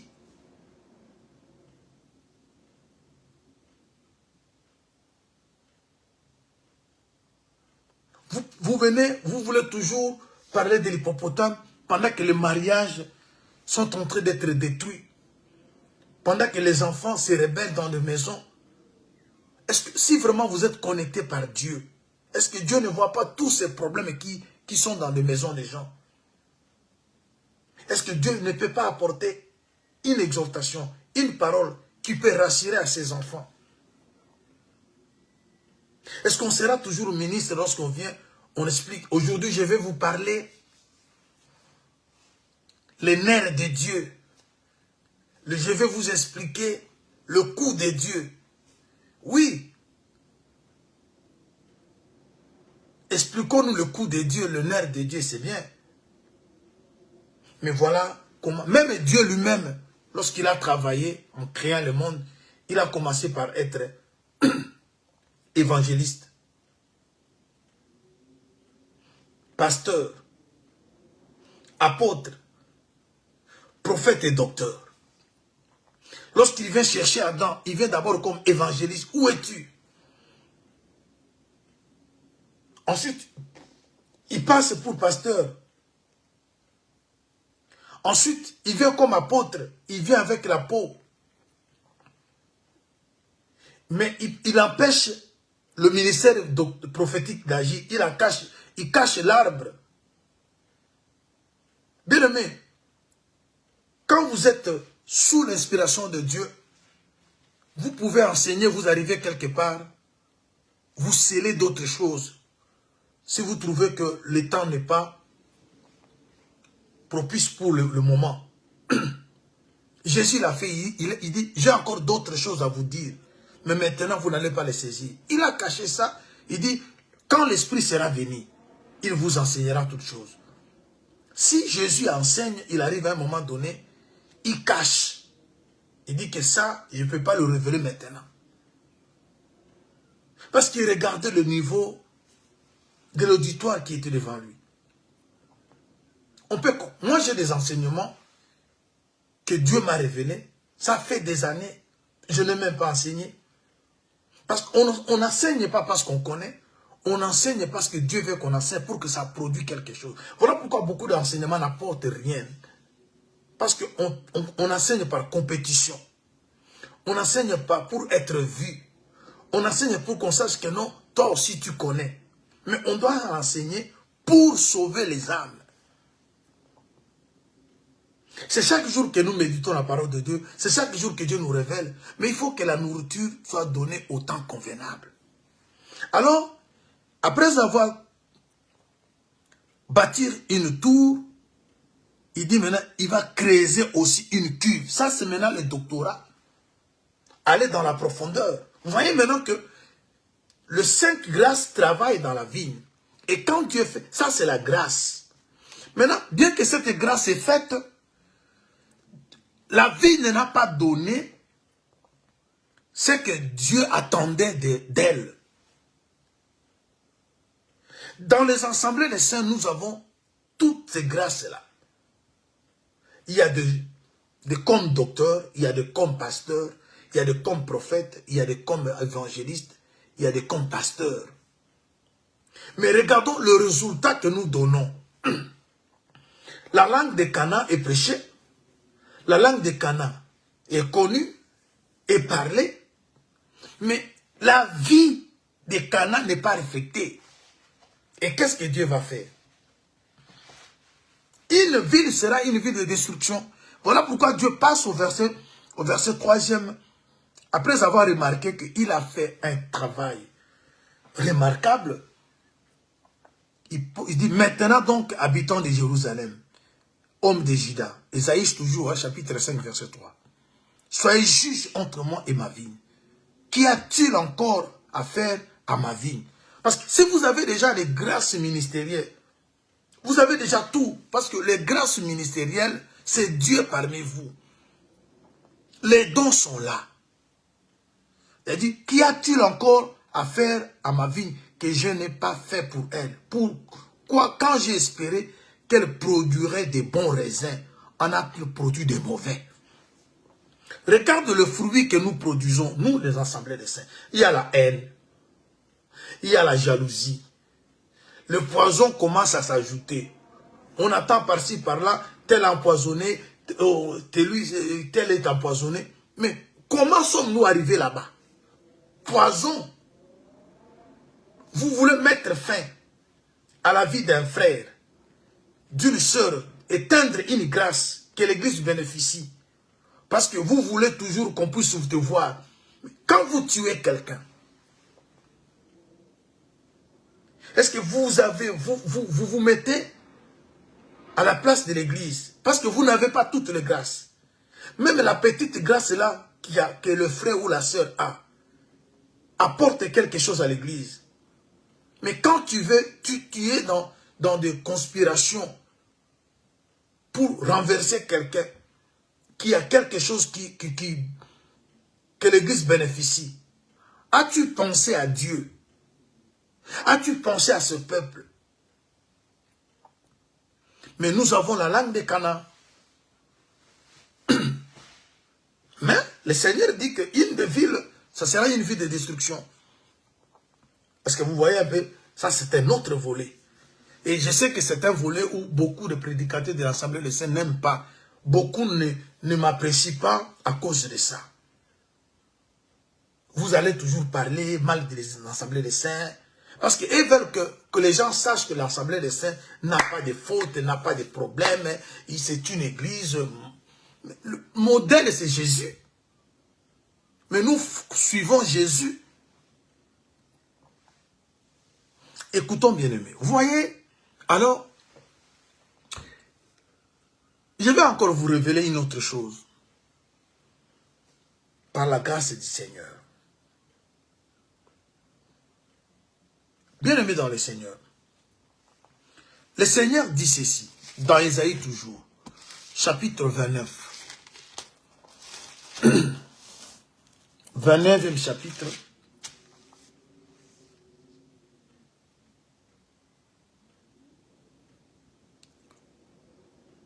Le verset 13. Le Seigneur dit, quand ce peuple s'approche de moi, ils m'honorent de la bouche et des lèvres. Mais son cœur est éloigné de moi et la crainte qu'il a de moi n'est qu'un précepte et tradition humaine. Vous pouvez parler la langue, c'est par la bouche, mais le cœur est loin. La langue de Cana, nous la parlons. Nous savons que tel bois peut parler Jésus, expliquer Jésus. Nous savons que cette écriture, il y a ceci, il y a la révélation. Nous savons expliquer la ligne de temps, comment les événements vont se succéder. Nous savons parler de la doctrine que les femmes ne peuvent pas enseigner. Nous avons parlé que la tenue doit être ceci, les chantres, on doit chanter. Ça, c'est la langue. Mais le cœur, quand les gens entendent le prédicateur prêcher, on dit waouh. Mais les dégâts que beaucoup commettent parmi les saints, dans les assemblées des saints, des fois chez les païens, vous n'en trouvez même pas. L'apôtre Paul le dit. Bien aimé, si j'étais le seul à le dire, vous allez quand même. Mais l'apôtre Paul, que nous tous, nous témoignons qu'il avait la grâce, il avait l'esprit du Seigneur. Il a dit ça, il a censuré. Je prends une écriture. Je suis dans 1 Corinthiens chapitre 5. Premier verset. On entend dire généralement qu'il y a parmi vous de la débauche, une débauche telle que ne se rencontre même pas chez le païen. Il s'adressait aux saints. Ici, l'apôtre s'adresse à une église de saints. Mais les choses qui se passent parmi ceux qui se disent saints, il dit que même chez les païens, on ne le trouve pas.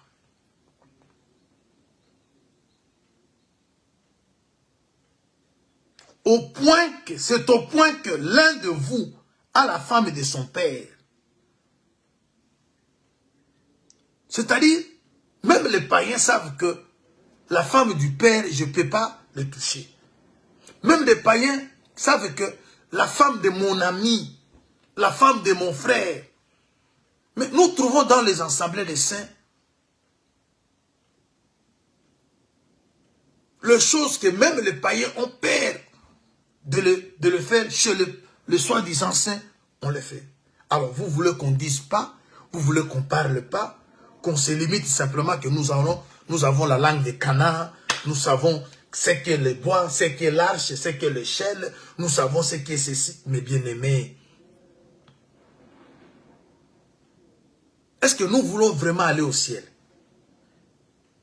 Est-ce que nous voulons vraiment qu'un jour, que nous soyons avec Jésus?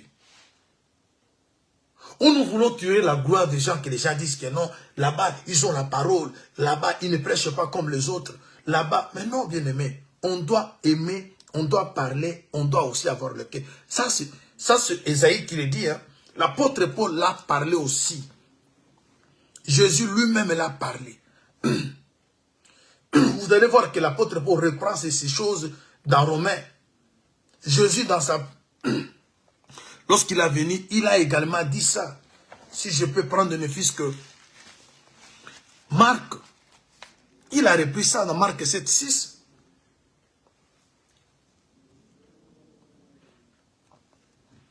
Vous voyez? Ce qui veut dire que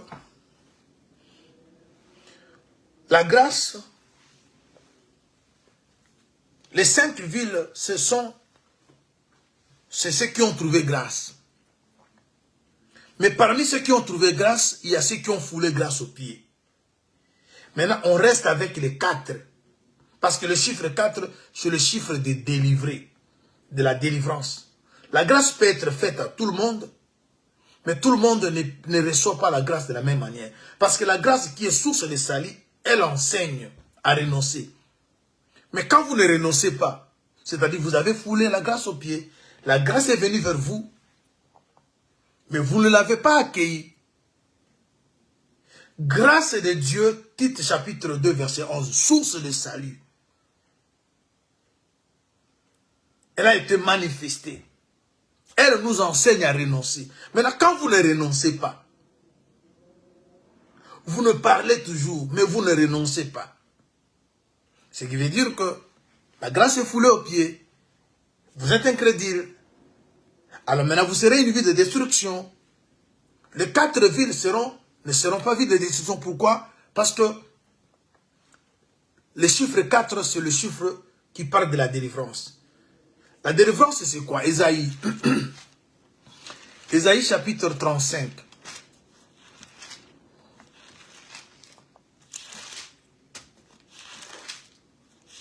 Verset 8.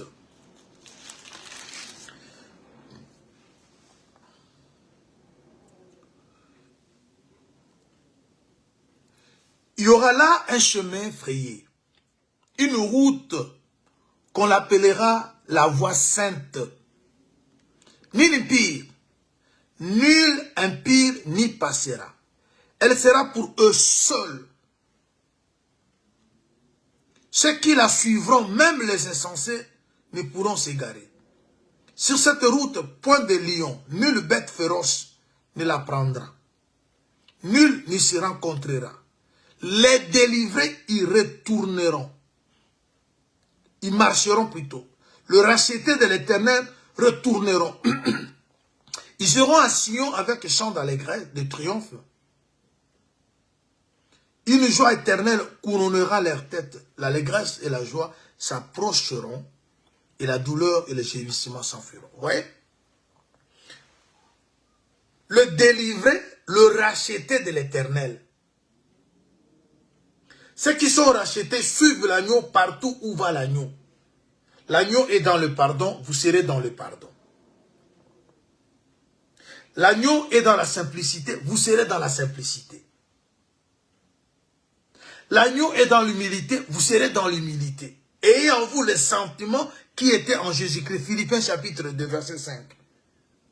C'est ça, suivre l'agneau. Et ceux qui suivent l'agneau, ce sont les rachetés. Apocalypse chapitre 14.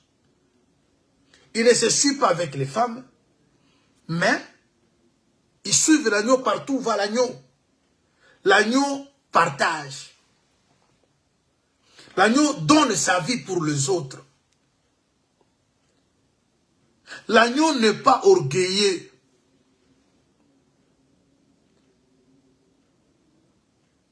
Si Jésus avait l'esprit de défi, de l'orgueil, quand Satan lui disait, si tu es fils de Dieu, transforme ces pierres en pain.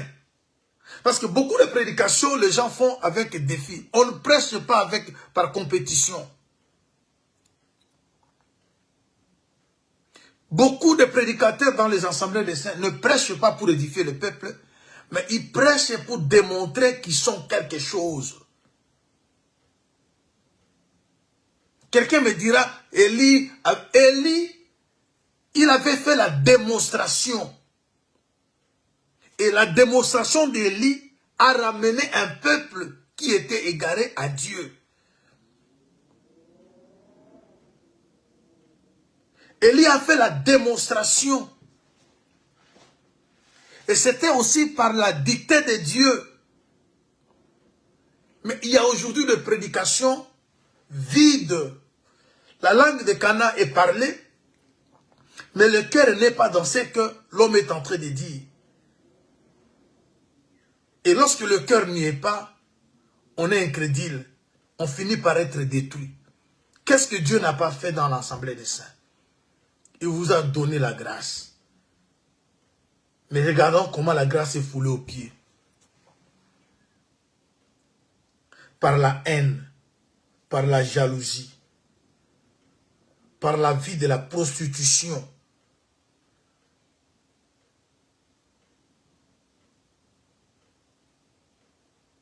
Vous avez la langue de Cana? Oui. Mais parmi nous, il y a une vie de destruction. Voilà pourquoi quand je me rappelle, l'année passée, je pense, je prêchais, j'étais en Angola, j'ai dit que beaucoup de saints ne seront pas enlevés. Ça a scandalisé. Comment un saint ne peut pas être enlevé? Oui, un saint n'est pas imparfait. C'est ce que nous avons toujours confondu, la sainteté à la perfection. Les parfaits, ce sont eux qui seront enlevés.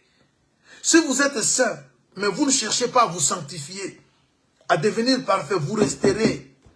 Vous êtes saint, mais vous avez la haine. Il faut combattre la haine. Il faut finir avec la jalousie.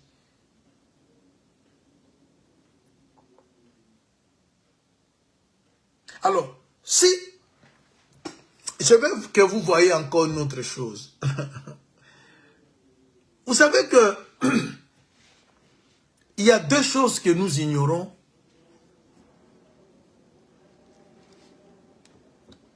Il y a le péché d'homme.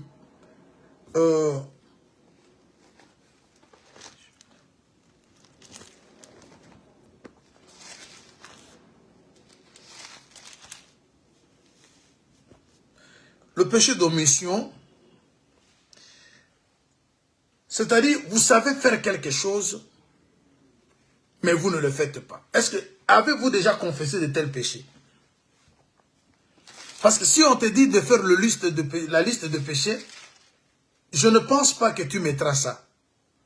Mais je vais vous faire voir d'autres péchés que nous oublions même à confesser. Ça nous vient jamais en tête.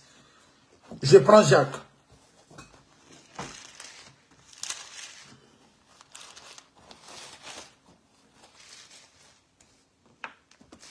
Jacques, bien-aimé, ne pensons pas arriver. Nous allons arriver par la grâce du Seigneur. Mais je vous dis sincèrement, chers prédicateurs, chers bien-aimés des assemblées des saints, nous ne sommes pas encore arrivés. Nous sommes dans la voie, nous sommes dans le chemin, mais il y a beaucoup à faire. On n'est pas encore arrivé. Il faut aimer ces gens qui prêchent la repentance, la confession, au renoncement aux œuvres mortes parmi les saints. Il faut être vraiment aimer ces gens-là. Les gens qui viennent vous parler que vous les saints, il faut qu'on vous parle simplement la longueur, la hauteur, comment Jésus est ceci, comment Jésus... Tout le temps que l'homme prend, c'est pour vous parler que Jésus est ceci. Oui, Jésus est ceci. Mais il est ceci pourquoi? Il est ceci pour que je finisse avec le péché. Si la prédication n'arrive pas à ça, parce que la perfection, c'est arriver à un niveau où on n'a pas le péché. La perfection n'est pas simplement la connaissance. Je suis dans Jacques. Permettez que je vous lise ça. Je dois déjà m'arrêter. On va continuer si Dieu fait grâce peut-être demain.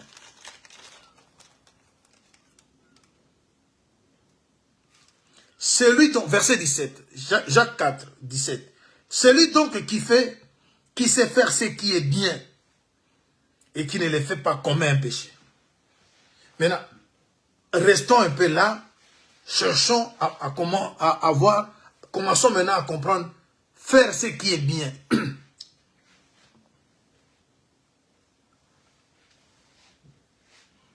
Tu sais que quand tu as la possibilité, tu regardes vraiment, tu sais que non, cette demande, l'église a besoin, soit d'acheter un micro, mais tu regardes dans ce que tu as comme possibilité, tu dis que non, j'ai cette possibilité d'acheter ce micro. Et ça ne va pas déranger mon économie. Ça ne va pas non plus faire à ce que ma maison ne manque pas à manger. Et tu ne le fais pas, tu commets un péché.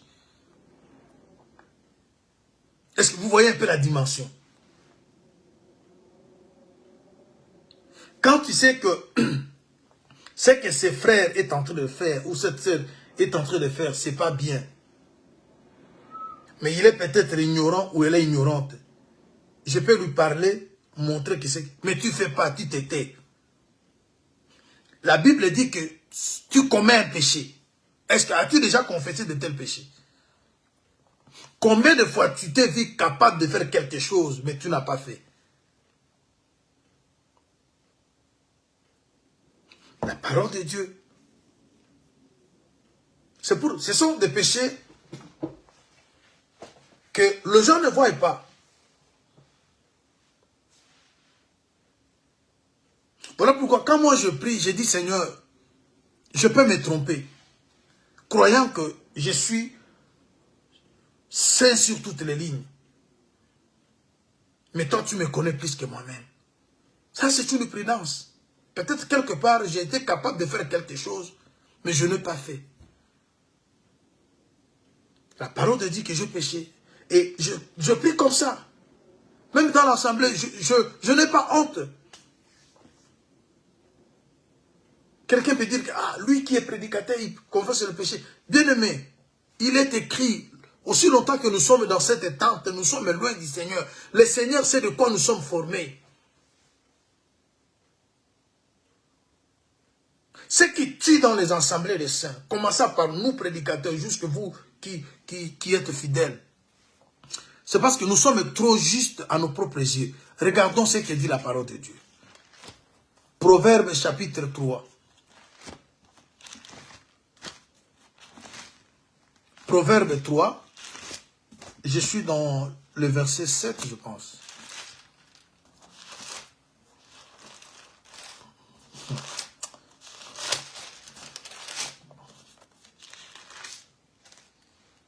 Ne sois point sage à tes propres yeux, crains l'Éternel et détourne-toi du mal. Même dans le foyer, dans des couples, vous allez trouver une femme, vous allez trouver un homme qui voit toujours que c'est l'autre qui est mauvais. Mon mari n'est pas bien, mon mari est ceci, ma femme est ceci. Est-ce que tu as déjà pris le temps de faire un examen? Est-ce que cet homme, il a toujours été méchant? Est-ce que tout ce qu'il a toujours dit, il a toujours été à côté? Est-ce que dans tout ce que cet homme dit, est-ce que je ne suis pas coupable? Vice versa, la femme peut aussi, l'homme peut se dire, est-ce que cette femme est toujours mauvaise? Parce que quand on est toujours trop sage à ses propres yeux, les gens te voient autrement, toi tu te vois toujours sain. Bien-aimé, c'est très dangereux. Mais regardez, il dit, ne sois pas sage à tes propres yeux. Crains Dieu et détourne-toi du mal. C'est-à-dire, l'homme qui se croit toujours être trop sage, des fois, il ne se voit pas. L'homme ne sait pas, mais les gens qui te voient, les gens qui sont en face de vous, ils voient en vous aussi des choses.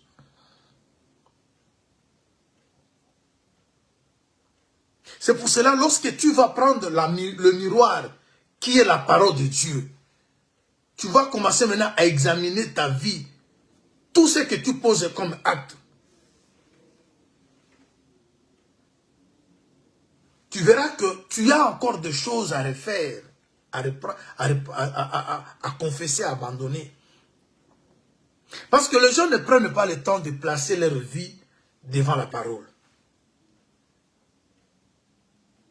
Si on prend le temps de prendre notre vie et de la placer devant la parole, on trouvera toujours, comme cette écriture de Jacques.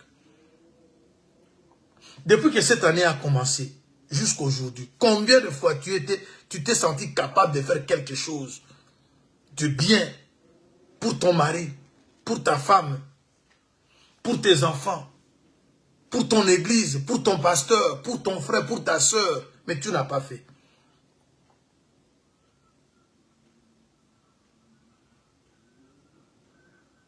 Combien de gens ont resté affamés à tes côtés, mais tu as la possibilité de lui acheter ne fût-ce qu'un sac du riz.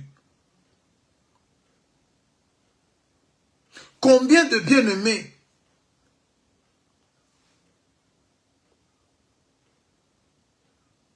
des fois, nous arrivons, quand quelqu'un meurt, on vient avec des cotisations, on cherche à enterrer quelqu'un. Bien-aimé, est-ce que vous pensez vraiment il faut toujours enterrer les gens, mais quand quelqu'un est malade, ça demande des soins, on ne sort pas l'argent. On doit revoir ces choses. Un frère, une sœur qui souffre, on ne l'assiste pas. Mais lorsque ce frère ou cette sœur meurt, on vient avec des cotisations, on enterre et d'autres pasteurs bouffent l'argent derrière les cotisations de personnes mortes.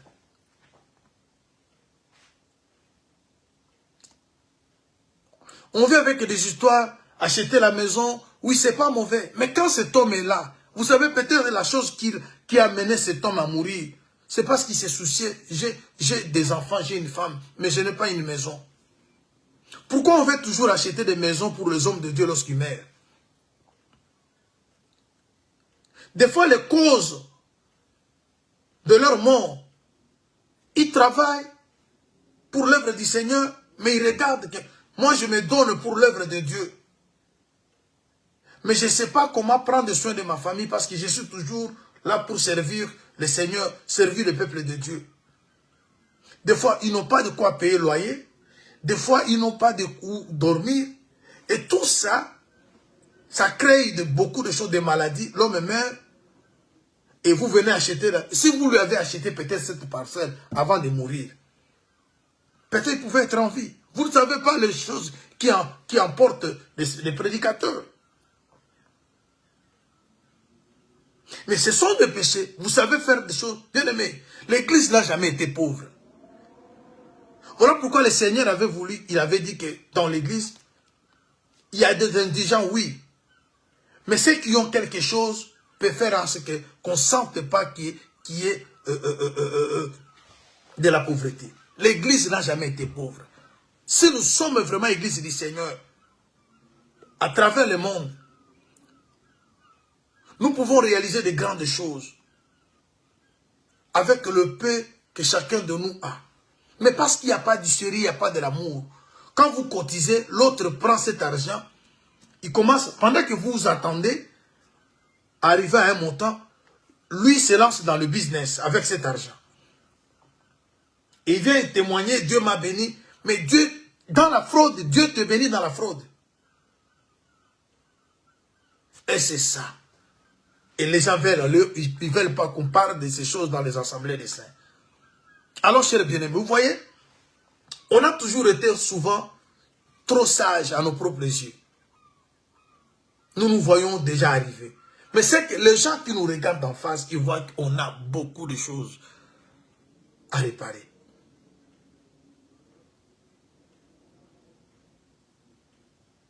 Surtout ces péchés où vous savez faire quelque chose et vous ne le faites pas.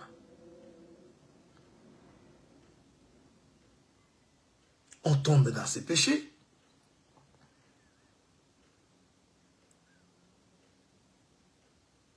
Surtout, des fois, visiter un frère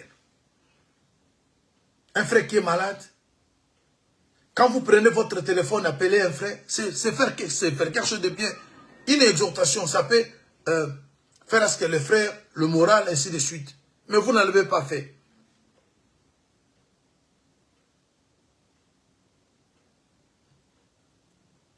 Il y a une autre chose, chers bien-aimés. 1 Jean chapitre 1. 1 Jean chapitre 1. Vous voyez, là je suis toujours dans les 5 villes qui parlent la langue de Canaan, mais une de ces villes, c'est la ville de destruction. C'est-à-dire, les 4 villes, ce sont les délivrés. Les gens qui vivent cette langue de Canaan, ils parlent et ils ont cette langue dans le cœur. Mais une partie, elle parle, mais dans le cœur c'est vide. C'est la vie de destruction. Dieu va punir. Regardons. 1 Jean, je vais citer, permettez que je lise cette écriture, puis je vous laisse, chers bien-aimés. 1 Jean, chapitre 1. 1 Jean, chapitre 1. Le verset 8. Si nous disons que nous n'avons pas de péché, nous nous séduisons nous-mêmes et la vérité n'est point en nous. Si nous confessons nos péchés, il est fidèle et juste pour nous le pardonner et pour nous purifier de toutes nos iniquités. Si nous disons que nous n'avons pas péché, nous les faisons mentir et sa parole n'est point en nous. Est-ce que quelqu'un peut comprendre ces choses? Lorsque nous disons que nous n'avons pas de péché, parce que c'est ce que beaucoup de prédicateurs n'acceptent pas. Qu'on parle de l'Assemblée des saints, parce que l'Assemblée des saints, elle est déjà sainte, il n'y a pas de péché. Le péché, c'est des groupes de prière. Parce que le péché, c'est quoi? Le péché, c'est prêcher mal. Vous voyez le langage? Le péché, c'est quoi? Le péché, c'est prêcher mal. Le péché, c'est quoi? C'est interpréter mal. C'est comme si voler, c'est pas péché. Ça, c'est le langage de beaucoup de prédicateurs de l'Assemblée. Le péché, c'est donner une mauvaise interprétation. Là, l'Assemblée dit, Amen. Les impudiques, les sorciers, des frères, qui ne veulent pas qu'on touche à leur vie de la prostitution, ils se cachent derrière les écritures, derrière les interprétations, ils jubilent. Amen. Ça, c'est la grâce. Mais une grâce qui n'est pas pratiquée n'est pas une grâce. La grâce enseigne à renoncer au renoncement aux œuvres mortes. Nous prêchons la grâce. Vous prêchez la grâce, ça veut dire quoi? Demeurer dans le péché? Mais écoutons ce que l'apôtre Jean dit. Si nous disons que nous n'avons pas de péché, nous nous séduisons nous-mêmes. Ça, ce n'est même pas le serpent qui a séduit. Nous-mêmes, nous devenons serpents. Nous-mêmes, nous devenons diables. Nous nous séduisons parce que le séducteur, c'est le diable. Maintenant ici, nous nous séduisons nous-mêmes. Et l'apôtre ne s'arrête pas là, il ajoute, et la vérité n'est point en nous. Cette vérité-là que nous disons que, et non pas la vérité, c'est nous qui avons la vérité. On n'a pas cette vérité.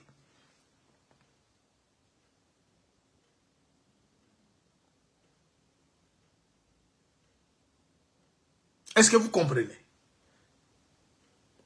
Nous nous séduisons nous-mêmes. Là, il ne faut même pas dire que non, le serpent est venu. On dit que nous nous séduisons nous-mêmes. Et nous n'avons pas de point de vérité en nous. Parce que l'Écriture dit qu'aussi longtemps que nous avons cette tente, nous sommes loin du Seigneur. Dieu sait de quoi nous sommes formés. Il se souvient que nous sommes poussière. Arrêtons d'être trop sages à nos propres yeux. Cherchons à nous sanctifier. Il y a beaucoup à faire encore. Sinon, nous serons la ville de destruction, bien que la langue de Cana ait parlé. Il avance au verset 9. Si nous confessons nos péchés, il est fidèle et juste pour nous le pardonner et pour nous purifier de toute iniquité. Écoutons le verset 10. Si nous disons que nous n'avons pas de péché, il reprend encore. Nous les faisons mentir et sa parole n'est point nous. Et il a encore dit une chose très capitale. Nous les faisons mentir. C'est-à-dire c'est Dieu qui ment. Pendant que Dieu voit que nous avons le péché en nous, par rapport à cette nature, elle est faible la chair, il sait de quoi nous sommes formés, et nous nous disons que nous n'avons pas. Alors Dieu, c'est Dieu qui est menteur. Cependant, il est écrit que tout le monde soit reconnu pour menteur, et seul Dieu soit reconnu pour vrai.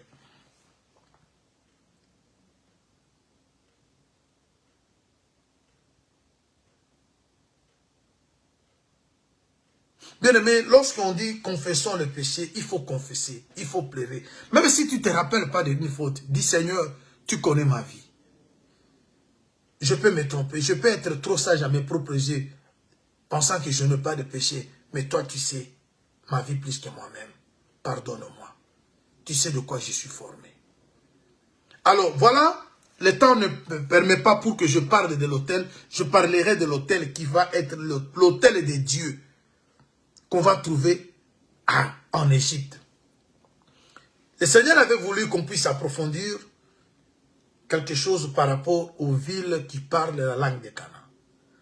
Cana, c'est le ciel. Sa langue, c'est la parole.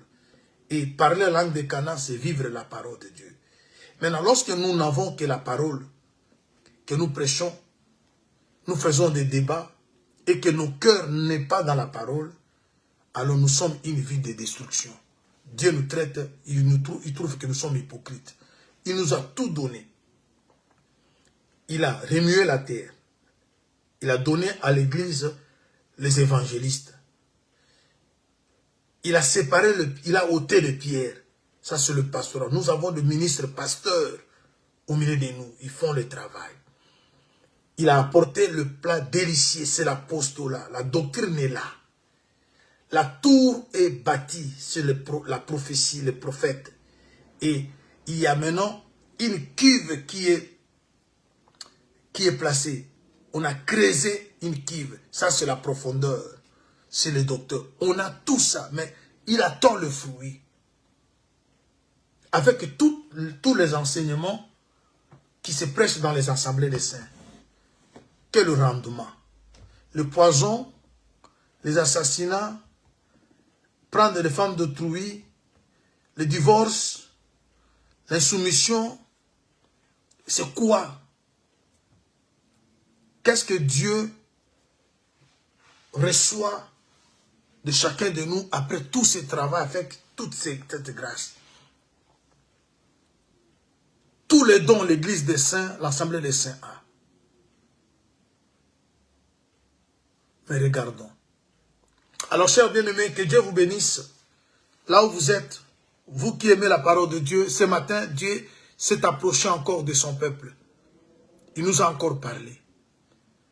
Alors, que la paix, la grâce du Seigneur soit votre partage. Que cette parole, bien-aimé, t'aide. Que cette parole m'aide. Oui, on parlera, si Dieu veut, de l'autel. Nous sommes les villes qui parlent la langue de Cana. Mais une ville parmi nous, c'est la ville de destruction. Bien-aimés, si l'enseignement que nous écoutons, avec des éminents ministres, des parleurs, on a des grâces, ça ne produit pas la repentance vraie. Dieu va nous détruire. Que Dieu vous bénisse. Un bon dimanche là où vous êtes. Que la grâce et la paix du Seigneur soient votre partage. Que l'amour du Seigneur continue à vous guider. Priez pour nous. Nous vous aimons tant au nom de Jésus-Christ. Passez un bon dimanche, une bonne semaine. Et ce mois en cours, entre le mains du Seigneur, l'année en cours, soit bénie au nom de Jésus-Christ.